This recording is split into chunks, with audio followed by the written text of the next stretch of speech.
Driver cum office attendant 2022 നടന്ന പരീക്ഷയുടെ question ആണ് നമ്മൾ ഡിസ്കസ് ചെയ്യുന്നത്. ക്വസ്റ്റ്യൻ ഡാഷ് എന്നതുകൊണ്ട് അർത്ഥമാക്കുന്നത് വളരെ കുറഞ്ഞ നേരത്തേക്ക് സ്വന്തമായോ അല്ലെങ്കിൽ യാത്രക്കാരെ കയറ്റാനോ ഇറക്കാനോ, സാധനങ്ങൾ പെട്ടെന്ന് കയറ്റാനോ ഇറക്കാനോ വാഹനം നിർത്തുന്നു എന്നതാണ്. അന്നേരം വാഹനം നിർത്തുന്നു അതാണ് ഉദ്ദേശിക്കുന്നത്. അന്നേരം താഴെ കൊടുത്തിരിക്കുന്നതിൽ ഏതാണ് ഇതിന് ഏറ്റവും അനുയോജ്യമായത്?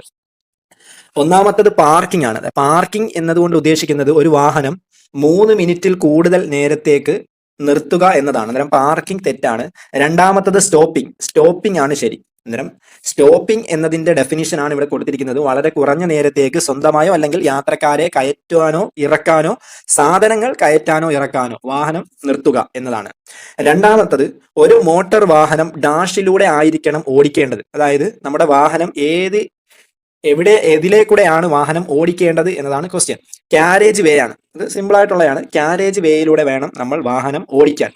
നെക്സ്റ്റ്, ഒരു പോലീസ് ഉദ്യോഗസ്ഥനോ അല്ലെങ്കിൽ സംസ്ഥാന സർക്കാർ ചുമതലപ്പെടുത്തിയിരിക്കുന്ന ഏതെങ്കിലും ഉദ്യോഗസ്ഥനോ വാഹനം പിടിച്ചെടുക്കുകയും തടങ്കലിൽ വെക്കുകയും ചെയ്യാവുന്ന കുറ്റം. അതായത് പിടിച്ചെടുത്ത് അയാൾ എന്ത് ചെയ്തു, സ്റ്റേഷനിലോ അല്ലെങ്കിൽ അങ്ങനെയുള്ള സ്റ്റേഷനിൽ കൊണ്ടുപോകാൻ കഴിയുന്ന കുറ്റം ഏതാണ്? താഴെ കൊടുത്തിരിക്കുന്നവയിൽ ഏതാണ് എന്നതാണ് ക്വസ്റ്റ്യൻ. നമുക്ക് ഓപ്ഷൻ നോക്കാം. ലൈസൻസ് ഇല്ലാതെയോ പ്രായപൂർത്തിയാകാതെയോ വാഹനം ഓടിച്ചാൽ, അതായത് പ്രായപൂർത്തിയാകാതെ വാഹനം ഓടിച്ചാൽ എന്ത് ചെയ്യാം? വാഹനം അയാൾക്ക് സീസ് ചെയ്യാവുന്നതാണ്. അടുത്തത് വാഹനം രജിസ്റ്റർ ചെയ്യാതെ ഉപയോഗിച്ചാലും വാഹനം സീസ് ചെയ്യാം. പെർമിറ്റ് ഇല്ലാതെ വാഹനം ഉപയോഗിച്ചാൽ അതും സീസ് ചെയ്യാൻ പറ്റും. അന്നേരം ആൻസർ മുകളിൽ പറഞ്ഞ എല്ലാ കുറ്റങ്ങൾക്കും എന്ത് ചെയ്യാം? ഒരു ഓഫീസർക്ക് വാഹനം സീസ് ചെയ്ത് കൊണ്ടുപോകാൻ കഴിയും. അടുത്തത് താഴെ കാണുന്ന ഏത് കുറ്റം ചെയ്താൽ ഡ്രൈവിംഗ് ലൈസൻസിനുള്ള ഒരു വ്യക്തിയുടെ ഡ്രൈവിംഗ് ലൈസൻസ് അയോഗ്യത കൽപ്പിക്കാം, അതായത് ഡിസ്ക്വാളിഫൈ ചെയ്യാൻ കഴിയും? താഴെ കൊടുത്തിരിക്കുന്ന ഏതാണ്? യാത്രക്കാർക്ക് നേരെയുള്ള ആക്രമണം. അതായത് യാത്രക്കാർക്ക് നേരെ എന്ത് ചെയ്തു, അതിക്രമം കാണിച്ചാൽ ആ വ്യക്തികളുടെ ലൈസൻസ് എന്ത് ചെയ്യാം? റദ്ദ് ചെയ്യാൻ പറ്റും, അല്ലെങ്കിൽ ലൈസൻസ് അയോഗ്യത കൽപ്പിക്കാം. ചരക്ക് വണ്ടികളിൽ അമിതമായ, അതായത് ഓവർലോഡ് കയറ്റിയാലും എന്ത് ചെയ്യാം? അത് ഇത് അയോഗ്യത കൽപ്പിക്കാം. അധികാരമുള്ള ഏതെങ്കിലും ഒരു വ്യക്തി കൈ കാണിച്ചു, അതായത് വാഹനം നിർത്താൻ കൈ കാണിച്ചിട്ട് വാഹനം നിർത്താതെ പോയാലും എന്ത് ചെയ്യാം? ഇത് അയോഗ്യത കൽപ്പിക്കാവുന്നതാണ്. ആൻസർ മുകളിൽ പറഞ്ഞ എല്ലാ കുറ്റങ്ങളും. അടുത്തത് ചുവന്ന ബോർഡറിനൊപ്പം വൃത്താകൃതിയിൽ കാണപ്പെടുന്ന, തെറ്റിപ്പോകരുത്, ചുവന്ന ബോർഡറിനൊപ്പം വൃത്താകൃതിയിൽ കാണപ്പെടുന്ന റോഡ് അടയാളങ്ങൾക്ക് പറയുന്നത്. അന്നേരം വൃത്താകൃതി എന്ന് പറയുമ്പോൾ തന്നെ നമുക്കറിയാം ഏതാണ്? മാൻഡേറ്ററി സിഗ്നൽസ് ആണത്. അടുത്തത് താഴെ കാണുന്നിരിക്കുന്ന ചിഹ്നം എന്തിനെ സൂചിപ്പിക്കുന്നു? അതായത് ഇളക്കമുള്ള മണ്ണ് അല്ലെങ്കിൽ ലൂസ് ഗ്രാവൽ, അതായത് വാഹനം ഇളകി കിടക്കുന്ന മണ്ണിലൂടെയാണ് പോകുന്നതിനും ശ്രദ്ധിക്കുക.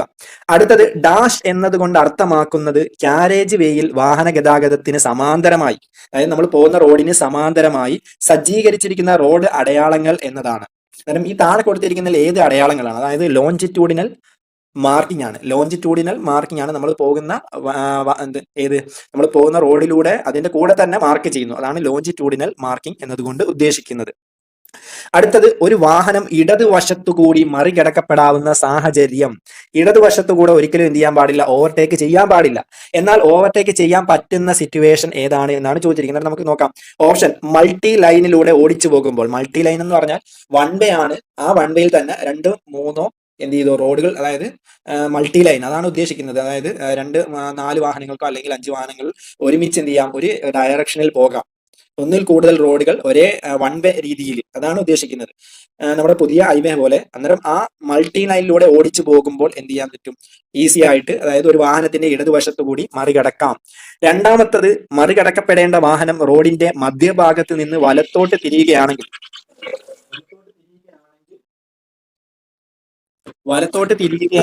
എന്ത് ചെയ്യാം?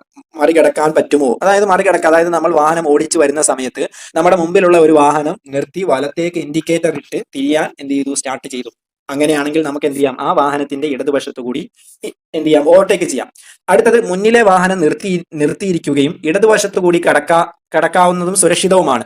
അതായത് നമ്മുടെ വാഹനം ഓടിച്ചുകൊണ്ട് പോകുന്ന സമയത്ത് നമ്മുടെ മുമ്പിലുള്ള വാഹനം നിർത്തി ഏതെങ്കിലും ഒരു ആവശ്യത്തിന്, എമർജൻസി ആവശ്യത്തിന് നിർത്തിയാൽ നമുക്ക് ഇടതുവശത്തു കൂടി പോകുന്നത് കംഫർട്ടബിൾ ആണ് എങ്കിൽ എന്ത് ചെയ്യാം? നമുക്ക് ഇടതുവശത്തു കൂടി പോകാൻ കഴിയും. അന്നേരം മുകളിൽ പറഞ്ഞ എല്ലാ സാഹചര്യങ്ങളും. അടുത്തത്, ഒരു വാഹനം മറ്റൊരു വാഹനത്തെ മറികടക്കാൻ പാടില്ലാത്ത സാഹചര്യം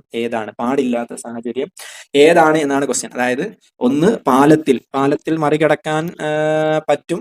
എന്നാൽ രണ്ടാമത്തത് മൾട്ടി ലൈനിൽ സുഖമായിട്ട് സുഖമായിട്ട് എന്ത് ചെയ്യാം, മറികടക്കാൻ പറ്റും. മുന്നിലെ റോഡ് കാണാത്ത വളവിൽ, അതാണ് അതിന്റെ ആൻസർ, അതാണ് മുന്നിലെ റോഡ് കാണാത്ത വളവിലാണ് എന്ത് ചെയ്ത് മറികടക്കാൻ, ഓവർടേക്ക് ചെയ്യാൻ പാടില്ല, നിർബന്ധമായും ഓവർടേക്ക് ചെയ്യാൻ പാടില്ല. അടുത്തത് ഒരേ ഗണത്തിൽപ്പെട്ട രണ്ട് റോഡുകൾ ചേരുന്ന ജംഗ്ഷൻ, അതായത് ഒരു ജംഗ്ഷനിൽ ഏത് വശത്ത് നിന്ന് വരുന്ന ഡ്രൈവർക്കായിരിക്കും റൈറ്റ് ഓഫ്, അതായത് മുൻഗണന എന്നതാണ് ചോദിച്ചിരിക്കുന്നത്. വലതുവശത്ത്, നമ്മൾ ഓൾറെഡി ഇത് ഡിസ്കസ് ചെയ്തിട്ടുള്ളതാണ്, വലതുവശത്ത് നിന്ന് വരുന്ന ഡ്രൈവർക്കാണ് മുൻഗണന. അടുത്തത് തികച്ചും ഒഴിച്ചുകൂടാൻ പറ്റാത്ത സാഹചര്യത്തിൽ ഒരു വാഹനം തുരങ്കത്തിൽ നിർത്തിയിടേണ്ടി വന്നാൽ, നിർത്തിയിട്ടു, അതായത് തുരങ്കത്തിൽ വണ്ടി നിർത്തിയിടാൻ പാടില്ല എന്നാൽ എമർജൻസി ഒരു ബ്രേക്ക് ഡൗൺ ആവുകയോ എന്തെങ്കിലും ചെയ്തു കഴിഞ്ഞാൽ, ബ്രേക്ക് ഡൗൺ ആയാൽ വാഹനം നിർത്തിയിട്ടാൽ, അതായത് റിഫ്ലക്റ്റീവ് വാർണിംഗ് ട്രയാങ്കിൾ വാഹനത്തിന്റെ മുന്നിലും പിന്നിലുമായി എത്ര മീറ്റർ അകലെ എന്ത് ചെയ്യണം, വെക്കേണ്ടതാണ്. 20 മീറ്റർ അകലെയാണ്, 20 മീറ്റർ അകലെ എന്ത് ചെയ്യണം, അത് വെക്കണം.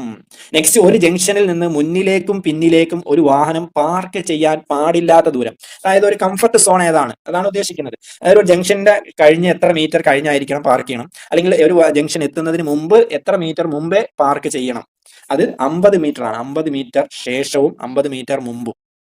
അടുത്തത് അടിയന്തര വാഹനങ്ങളുടെ മുൻഗണന താഴെ പറയുന്നതിൽ ഏത് പ്രകാരമാണ്? നമ്മൾ ഓൾറെഡി ഇത് ഡിസ്കസ് ചെയ്തിട്ടുണ്ട്. ഫയർ സർവീസ് ആണ് ആദ്യം, രണ്ടാമത്തത് ambulance, 3 police. Fire service, ambulance, police. അടുത്തത് കെട്ടിവലിക്കുമ്പോൾ വാഹനങ്ങളുടെ പരമാവധി വേഗപരിധി, അതായത് എത്ര സ്പീഡിലായിരിക്കണം കെട്ടിവലിക്കുന്ന വാഹനം ഓടിക്കേണ്ടത്? 20 കിലോമീറ്റർ പെർ അവറിലാണ്. 20 കിലോമീറ്റർ പെർ അവറിലാണ് എന്ത് ചെയ്യുന്നത്, കെട്ടിവലിക്കുമ്പോൾ വാഹനം ഓടിച്ചുകൊണ്ട് പോകേണ്ടത്. നെക്സ്റ്റ്, കേരളത്തിലെ 4 വരിപ്പാതയിൽ മോട്ടോർ കാറിന് അനുവദനീയപ്പെട്ട പരമാവധി വേഗത, ഇത് 90 കിലോമീറ്റർ ആണ്. എന്ത് ചെയ്യും, 4 വരിപ്പാതയിൽ 90 കിലോമീറ്റർ ആണ്. ഇതിപ്പം ലിമിറ്റ് ചെയ്തിട്ടുണ്ട്. 90 കിലോമീറ്റർ എന്നുള്ളത് നിങ്ങൾ എന്ത് ചെയ്യുക, ഒന്നുകൂടെ സെർച്ച് ചെയ്യുക. 90 കിലോമീറ്റർ ആയിരുന്നു, ഇപ്പോൾ അത് ഓരോ സ്ഥലവും അനുസരിച്ച് മാറ്റിയിട്ടുണ്ട്. അടുത്തത്, ഒരു പബ്ലിക് സർവീസ് വാഹനത്തിൽ കൊണ്ടുപോകാവുന്ന പരമാവധി സ്ഫോടക വസ്തുക്കളുടെ അളവ്. സ്ഫോടക വസ്തുക്കൾ കൊണ്ടുപോകാൻ പാടില്ല. അടുത്തത്, ഫോഗ് ലാമ്പ് ഡാഷിന്റെ കൂടെ മാത്രമേ ഉപയോഗിക്കാവൂ. ഫോഗ് ലാമ്പ് നമ്മുടെ വാഹനത്തിന്റെ ഫ്രണ്ടിൽ നമ്മൾ ഫിറ്റ് ചെയ്യും. അത് ഡിപ്ഡ് ഹെഡ്ലൈറ്റ് ഡിപ്പ് ചെയ്യുന്ന അവസ്ഥയിൽ മാത്രമേ എന്ത് ചെയ്യാവൂ, അത് ഉപയോഗിക്കാൻ പാടുള്ളൂ. അടുത്തത്, താഴെ കാണുന്ന ചിഹ്നം, വീണ്ടും ചിഹ്നം എന്തിനെ സൂചിപ്പിക്കുന്നു? നിയന്ത്രണ മേഖല കഴിഞ്ഞു എന്നതാണ് ഇത് സൂചിപ്പിക്കുന്നത്. അടുത്തത്, BS4 മാനദണ്ഡത്തിലുള്ള എഞ്ചിൻ ഘടിപ്പിച്ച വാഹനം. പുകപരിശോധനാ സർട്ടിഫിക്കറ്റിന്റെ കാലാവധി, ഇതും നമ്മൾ ഓൾറെഡി ഡിസ്കസ് ചെയ്തിട്ടാണ്. 1 വർഷം അല്ലെങ്കിൽ 12 മാസം അല്ലെങ്കിൽ 1 വർഷം. അടുത്തത്, വാടകയ്ക്കോ പ്രതിഫലത്തിനോ വേണ്ടി എത്ര യാത്രക്കാരെ വരെ ചരക്ക് വാഹനങ്ങളിൽ കയറ്റാം? ചരക്ക് വാഹനങ്ങളിൽ യാത്രക്കാരെ കയറ്റാൻ പറ്റുമോ? ഇല്ല, ആരെയും കയറ്റാൻ പാടില്ല. അടുത്തത്, ട്രാൻസ്പോർട്ട് വാഹനങ്ങൾ ഓടിക്കാനുള്ള ലൈസൻസിന്റെ കാലാവധി 5 വർഷമായിരുന്നു, ഇതിപ്പോൾ കുറച്ചിട്ടുണ്ട്. കാരണം ട്രാൻസ്പോർട്ട് വെഹിക്കിൾ ഓടിക്കുന്ന ലൈസൻസിന്റെ കാലാവധി 5 വർഷം ആയിരുന്നു, എന്നാൽ ഇപ്പോൾ ഇതെന്ത് ചെയ്തു, കുറച്ചിട്ടുണ്ട്. അടുത്തത്, രാത്രികാലങ്ങളിൽ താഴെ പറയുന്നവയിൽ ഹൈ ബീം ഉപയോഗിക്കൽ നിരോധിച്ചിരിക്കുന്ന സന്ദർഭം, അതായത് ഡിമ്മും ബ്രൈറ്റും ഉപയോഗിക്കും നമ്മൾ വാഹനം ഓടിക്കുന്ന സമയത്ത്. ഹൈ ബീം ഉപയോഗിക്കൽ നിരോധിച്ചിരിക്കുന്ന സന്ദർഭം. ഓപ്ഷൻ, മുന്നിൽ വരുന്ന വാഹനം നമ്മളുടെ അടുത്തേക്ക് വരുന്ന സമയത്ത് അത് ശരിയാണ്, ഉപയോഗിക്കാൻ നിരോധിച്ചിരിക്കുന്നു. മറ്റൊരു വാഹനത്തിന്റെ പിറകിൽ പോകുമ്പോൾ, അത് അനാവശ്യമായ ഒരു കാര്യം, അത് ഉപയോഗിക്കേണ്ട കാര്യമില്ല. പ്രകാശമുള്ള റോഡിൽ, അതായത് ഓൾറെഡി ആ സ്ഥലത്തിന്റെ എല്ലാം കാണാൻ, നമുക്ക് ഭൂപ്രകൃതി കാണാൻ പറ്റും.